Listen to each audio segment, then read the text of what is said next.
El exorcista no deja de ser una metáfora de la lucha del bien contra el mal, y esto está claro y es lo que interpretamos la mayoría, ¿no? Pero ¿y si nos quiere contar algo más? ¿Y si realmente es una alegoría sobre los cambios físicos y psicológicos que sufre una niña al transformarse en un adolescente? Es más, en la propia película, al principio, la madre dice que su hija está un poco extraña, que está cambiando, que es diferente y que incluso lo llega a asociar con problemas con la pubertad.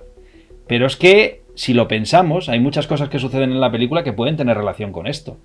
Por ejemplo, las convulsiones, los vómitos, la sangre y los fluidos corporales no dejan de representar a lo que podría ser esos cambios físicos que sobre todo una niña que se convierte en mujer experimenta. Y hablamos de la menstruación. Y sobre todo de esa sensación de perder el control sobre su propio cuerpo, de que hay algo que no está bien. Esa piel que se llena de heridas y el rostro deformado de Regan, ¿no podrían reflejar esa típica sensación de los adolescentes de sentirse fea, diferente e incomprendida ante los demás? Y luego pues la levitación, una de las cosas míticas que hace el personaje, que puede verse como un símbolo de esos altibajos hormonales y emocionales que le alejan de la familia y sobre todo de la infancia que está dejando atrás.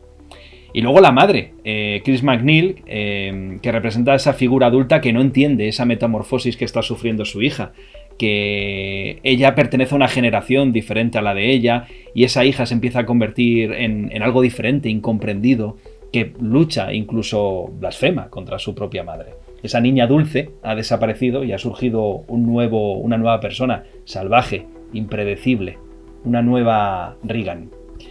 Yo creo que si lo pensáis desde este punto de vista y sobre todo de la represión que podría haber en los 70 con la sexualidad, esa escena del crucifijo que puede simbolizar la masturbación o el inicio del conocimiento sexual en un adolescente, puede que haya mucho de esto. Y si lo pensáis puede que tenga hasta sentido, o puede ser que no y me estoy aquí flipando en colores.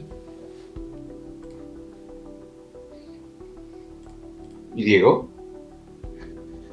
En este sentido, si no os importa hablar de esta, porque esta es una de las que he tenido, ahora os cuento la otra, desde mi perspectiva, totalmente con Isma, porque yo también he llegado hasta ahí. No sé vosotros cómo lo veis. Yo lo veo demasiado cogido por los pelos, sinceramente. Lo está.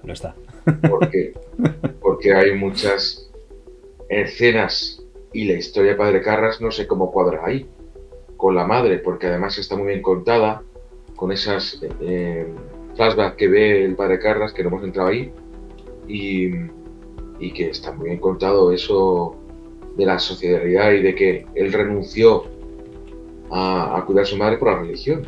Y eso no cuadra en tu teoría. Yo no lo veo, sinceramente. No sé, Laura. Yo tampoco. Y fíjate que a mí esas teorías me encantan, ¿eh? Me gusta imaginarme esas cosas, pero lo veo un poco cogido con pinzas. A ver, Diego, ¿tú qué? Vale, bueno, antes de decirlo es que lo ha preguntado McFly, que se nota que es nuevo y no nos sigue, si los esos son los... No, nuevo no es. McFly lleva escuchándonos tiempo, lo que pasa que en Twitch lleva poquito entrando, pero lleva ya tiempo. Bueno, pues será que nos acuerda, los españoles que hacemos todos los años, obviamente son los mortífagos. Claro, los seguidores de Voldemort. Y dicho esto, vamos a ver, como os he dicho antes, a mí esta visualización de esta vez me ha detonado la cabeza con esa escena que yo jamás, de verdad, y la habré visto 1.000.000 de veces, no recordaba. Que es la escena en la que los médicos le sugieren el exorcismo por aquello de la sugestión. Y he dicho, espérate, no va a ir esto por otro lado. Efectivamente, ya hemos hablado, el embusting convence al cura no por ser religiosos que le hayan nacido, sino porque piensa que con eso puede sugestionar a su hija para que acabe lo que está pasando. Tenemos al padre Carras, un tipo torturado por lo que ha ocurrido con la muerte de su madre. Tenemos al padre Merrin, un tipo torturado por lo que le ha ocurrido hace tiempo, por todo eso que nos han contado en las primeras escenas. Nunca interactúan entre ellos a colación de lo que están viendo en ese cuarto. Es decir, en ningún momento le dice el padre Merrin al padre Carras, no es tu madre, no le hagas caso. No, le dice, no escuches, no hagas caso. ¿Vale? Cuando entra el padre Carras solo es cuando él ve a su madre ahí. No está con el otro cura. Cuando entra el padre Merrin y luego entra el padre Carras y le descubrimos muerto, no sabemos lo que ha ocurrido. Solamente que se tomaba sus pastillas porque está mal del corazón y nos lo han dicho desde el principio. ¿Y si esto es un acto de sugestión colectiva? Cada uno ha visto lo que quiere ver, pero no hay nada esotérico alrededor. Y dirás tú, espera, entonces me falta el detalle principal, Diego, la niña. Vamos a ver, estamos hablando de una niña que juega a la Ouija. Además, una niña que juega a la Ouija, si os fijáis la escena, es muy interesante, porque en un momento dado es verdad que la flecha de la Ouija se mueve sola. ¿Vale? No sé si recordáis que se mueve sola en un momento dado. La madre no le da importancia porque piensa que es algún truco que hace la hija con el tablero, por aquello del juego. Pero la niña tampoco le da ninguna importancia. ¿Os habéis fijado en ese detalle? La flecha se mueve sola y a la niña le da igual, sigue jugando tranquilamente. Con eso creo que nos quieren decir que esta niña tiene conocimientos hasta su nivel de cierto esoterismo. Sabe que la madre del padre Carras ha muerto. Porque si lo sabe la madre, lo puede saber la hija. No nos dice cómo lo sabe la madre. Simplemente sabemos que la hija estaba en una fiesta al principio en el que está la madre. ¿Vale? Y ahí se puede haber hablado de que ha fallecido o que está mala, enferma, la madre del padre Damien Carras, por ejemplo. De hecho, su mejor amigo, el otro cura, también está ahí. Es decir, todo lo que estoy viendo denota que puede ser un acto de sugestión. Los propios médicos lo dicen. Una mujer de 40 kilos que viera a su hijo atrapado debajo de un camión podría levantar ese camión. Por pura sugestión. ¿Y si todo lo que estamos viendo es un acto de sugestión colectiva porque no encajan muchas piezas en este sentido y hay una fundamental? Se sabe, y esto lo he leído, que había una frase que se les escapó. William Peter Blatty quería incluirla y se les escapó en el montaje. Cuando entran, por fin, ha dicho Isma, no hay grandes batallas. Para mí el final sí que es una gran batalla épica en esta película, a su manera. Pero, perdona, digo que te corte, pero no hay grandes batallas de físicas, pero la batalla del final es una batalla espectacular como otra cualquiera, ¿eh? Eso es. Cuando entran el padre Merrin y el padre Carras, se sabe que William Peter Blatty quería incluir una frase que era dicha por parte de Regan, bueno, por el demonio, es decir, Merrin, esta vez no vas a ganar. ¿Vale? ¿Por qué no la incluyeron? Si incluyeran esa frase, significaría que es el demonio de verdad el que está dentro de la niña, que está trazando la elipsis con ese principio que hemos visto y que demuestran que hay algo esotérico alrededor. No ocurre. Y se vuelan los cacharros y se abre el cajón. Eso lo puede abrir hasta la propia sugestión del padre Carras, ¿vale? Y si todo lo que estamos viendo es pura sugestión. Todo esto, viendo todas estas escenas, la verdad. Es una teoría muy de Iker Jiménez, te lo digo yo. Muy de... Y por cierto, perdón, un detalle a raíz de lo que decía Isma. Nadie se ha preguntado qué hacía el director de la película, ese personaje tan impecablemente imbécil construido que después de la que le monta borracho como una cuba al mayordomo, no me digáis que hasta cierto punto no os alegráis que ese tío casque en la película, el personaje, por supuesto. ¿Qué hacía en el cuarto de la niña? Sí, quédate con ella. Sí, pero ¿qué hacía en el cuarto de la niña? Cuidándola. De hecho, la voz que suena cuando la niña está masturbándose con el crucifijo es la suya. El de ¿has visto lo que ha hecho la cochina de tu hija? Si os fijáis, es la voz de ese actor. Esto es la cierto. Voz de ese personaje. Esto es cierto. El actor, si no me equivoco en esa escena, este tipo ya está muerto en la película. Sí, ya está muerto. Y la voz que suena es la de ese personaje. Y esto está evidentemente hecho a propósito. ¿Qué hacía en el cuarto? Porque sí, hombre, a mí me dejan... Laura se va de su casa un momento y me dicen, cuida a Ana, que se queda sola. No se me ocurre entrar en su cuarto. O sea, yo me quedo fuera. ¿Qué hacía ese tío dentro del cuarto de una niña de 12 años que está sola? ¿Qué hacía, Laura? ¿Qué hacía? Pues cuidarla, como decía Michael Jackson con Macaulay Culkin, ¿no? Es verdad que no lo piensas en ese momento, ¿eh? Estás tan metido que no lo piensas. Bueno, ¿qué Bueno, pensáis de todo la potencia que podría tener la sugestión en esta película como para el que quiera? Que yo no. Yo me quedo, por supuesto, con la versión terrorífica. Pueda ser todo un acto de sugestión colectiva, todo lo que hemos visto. podría ser, pero creo que no es la intención.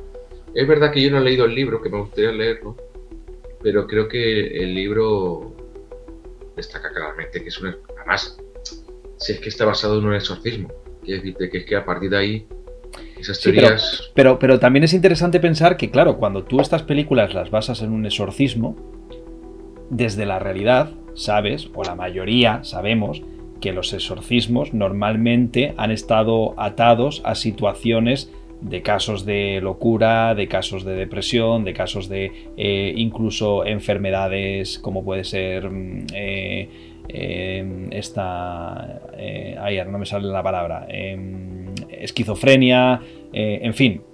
Por lo tanto, sí, está basado en un exorcismo real, pero sabemos que probablemente ese exorcismo real no fue una posesión demoníaca, sino seguramente un caso clínico perfectamente demostrable. Entonces, a mí me gustan estas teorías porque pueden llegar a tener sentido. Sabemos que perfectamente El Exorcista es una película sobre un exorcismo y que es una historia de terror y que lo que nos cuenta es lo que nos cuenta.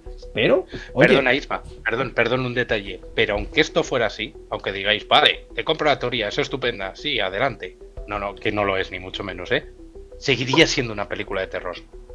Lo que igual ya no sería tanto de miedo. Por eso el debate entre terror y miedo es tan interesante. Perdona. Sigue. Yo es que no... A lo mejor soy muy clásico, pero no compro las teorías. No. A mí me gustaría, Me gustaría. Os podría comprar estas teorías en la anterior película. Porque como todo era de problemas mentales, podemos comprar, y de hecho claro, estuvimos pero la anterior película analizando. juega eso de manera más evidente. Claro. De manera más evidente. Laura, ¿tú qué opinas de todo esto? Del tema de la adolescencia y tal. ¿Tú como mujer ves ciertas similitudes a lo que he contado yo y lo que he contado Diego? A ver, hay una parte que además esto viene de hace muchos años. Yo no sé si es en la Edad Media o cuándo era, la verdad que no recuerdo la fecha. Que es cuando se inventó el término estar histérica, cuando se asoció a las mujeres, que eso viene del útero, ¿no? O sea, en verdad el histero era el útero y venía de ahí. O sea, el estar histérica es porque tienes como un síndrome del útero que te hace volverte loca, ¿vale? Entonces, sí que es verdad que durante muchos años y ahora más se ha reivindicado que ese término es bastante machista, en el sentido de, bueno, una mujer no tiene por qué volverse loca por el hecho de ser mujer, ¿no? De tener útero, pues a la mujer le pasan cosas. Entonces, es verdad que hay algunas teorías y algunas lecturas de esta película que dicen que ella es una niña en la adolescencia, entrando en la madurez, su cuerpo ha madurado y entonces eso le está haciendo tener una reacción que de puertas para afuera se puede ver como que está poseída y lo único que le pasa es que está entrando en la adultez, que le ha bajado la regla y que está histérica, como se solía decir antiguamente, ¿no? Es verdad que es una lectura bastante extrema, pero sí hay cosas, ojo, que se podrían ver por ahí. ¿Y quién no ha utilizado la de, mira, ya está la niña del exorcista? Cuando algún hijo se ha vuelto un poco para allá. Yo la primera. He pasado miedo cuando has dicho ¿quién no ha utilizado? Y pensaba que ibas a decir un crucifijo para... Y yo, espera. Eso no es. Pero es verdad que esa lectura está ahí. A mí me parece un poco extrema, pero es verdad que la lectura está ahí. Por cierto, sea como Laura, sea, si estas teorías Laura, son verdad o no son verdad, si nos lo hemos inventado todo, si es pura sugestión, si es real o no es real, o si hace alusión a una adolescencia un poquito descontrolada, no lo sé. Pero el formato, desde luego, funciona. Y si la historia tiene 40 intrahistorias detrás, muchísimo mejor. O sea, ya soy mega fan. Y perdona, Diego. Perdón. Bueno, dale tú que estabas antes. Es que además ha dicho, y una niña entrando en la adolescencia, una niña además con un problema que nos enseñan en escenas con ausencia paterna. No solamente la vemos y sentimos que ese padre no está, sino que además vemos esa escena en la que la madre está muy enfadada buscándole por teléfono para que la llame porque es el día de su cumpleaños y no se ha dignado a llamarla, y ahí vemos un plano muy editorializante por parte de Friedkin de la niña que está en la cama Que lo escucha con los ojos todo, cerrados y los abre. Sí. Es decir, aquí hay un halo de algo que yo os prometo que igual, porque era más chaval cuando había visto esta película, no había percibido una película de terror, el demonio y tal, pero ya viendo esto, os prometo que no he rebuscado la teoría. Se me han empezado a venir estas escenas a la cabeza y he dicho, espérate, a ver si aquí hay mucho más de lo que estamos viendo, cuanto menos Friedkin dijo, Friedkin y Blatty, que estuvieron los dos mano a mano en el guión, y dijeron, bueno, vamos a dejarlo ahí, lo que dice Isma, como una alegoría para quien la quiera coger y quien no, en la primera capa, peli de terror, la vas a disfrutar. A ver, es verdad que a mí me gustaría mucho comprar esta teoría, pero es verdad que creo que para los años 70 es una visión, desde luego si lo hicieron con esa intención eran unos revolucionarios. Demasiado moderno. Porque es que los años 70, lo primero no se hablaba de niñas, ni de mujeres, ni mucho menos de lo que les pasaba entre las piernas a esas niñas y esas mujeres. Entonces, sería demasiado supervisionario, ¿no? A mí me encantaría compraros esa teoría, ¿eh? Y es verdad que si te abstraes de la parte del terror psicológico, no la parte paranormal de la película, sí podría ser una película que cuenta una historia de una adolescencia complicada, de una ausencia, de una gestión de conflictos de aquella manera. Lo que pasa es que creo que está muy abajo en las capas. A ver, en honor a la verdad y ya siendo claros, evidentemente yo no creo que esta fuera la intención de la película, pero vista con los ojos de hoy en día, hacer estas lecturas y sobre todo teorizar de esta forma a mí me parece realmente divertido, y al final el cine es para esto, ¿no? Sobre todo películas de este tipo que creo que son profundas, porque creo que El Exorcista es una peli profunda, no se limita a ser una película que da miedo. Entonces creo que el hacer estas lecturas cuando las estás viendo, diferentes a las que hiciste en su momento, a mí me gusta mucho.